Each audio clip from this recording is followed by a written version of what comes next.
Summary of the highlights of ICI News Canada, with its presenter Angelica Cifuentes.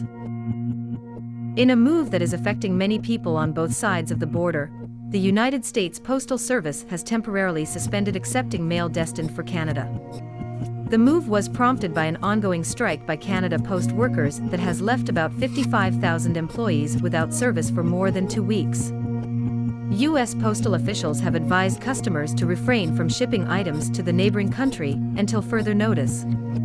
The disruption comes at a critical time, just before the Christmas season, when mail traffic typically increases. Canada Post has announced that it has presented a framework to unions to help negotiate agreements that could resolve the current labor dispute. The organization says the proposed plan includes improvements to the flexibility of the delivery model and addresses other key issues that led to the dispute. Meanwhile, the Canadian Union of Postal Workers has confirmed that it is reviewing the new proposal as a possible path to resolving the dispute. Our upcoming news. As Ontario begins to recover from a major snowstorm, officials say portions of Highway 11 are expected to reopen today at noon. Over the weekend, the storm closed sections of this crucial highway, leaving many motorists stranded. The Ontario Provincial Police have been working diligently to restore access, initially to the northbound lanes of West Aurelia Street. However, the southbound lanes in Huntsville will require additional time to clear and reopen. Sergeant Carrie Schmidt of the Provincial Police Highway Division urged drivers to exercise caution, noting that not all exits and entrances will be immediately accessible. Crews are prioritizing the removal of a significant amount of snow and ice that continues to cover the area. The Muskoka region, which was particularly hard hit by the storm, declared a state of emergency due to harsh conditions and chaos on local roads. Gravenhurst Mayor Heidi Lorenz described the weather event as one of the most devastating in her 27 years in office, noting the unprecedented magnitude of the snowfall. Our next news.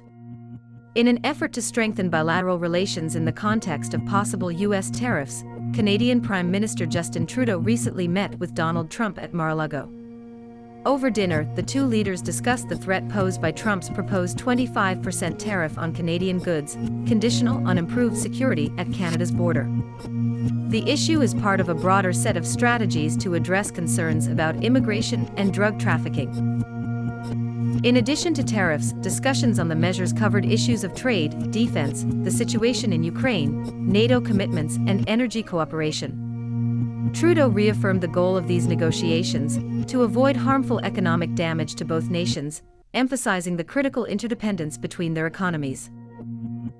Our next news. In an effort to align with its international partners in the fight against terrorism, the Canadian government has officially added Ansar Allah, commonly known as the Houthis, to its list of terrorist organizations.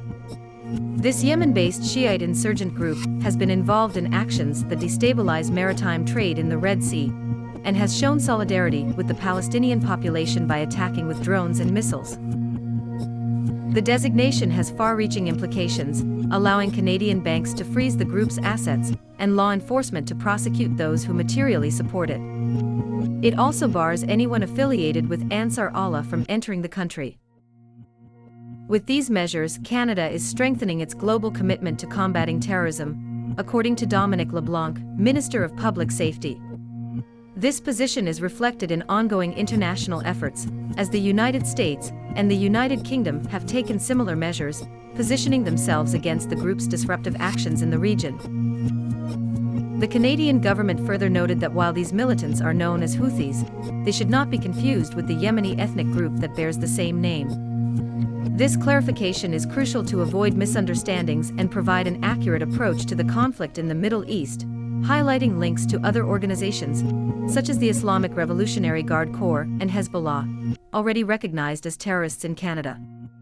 Subscribe and share from our YouTube and Facebook platforms such as ICI Noticias Canada. Thanks for watching.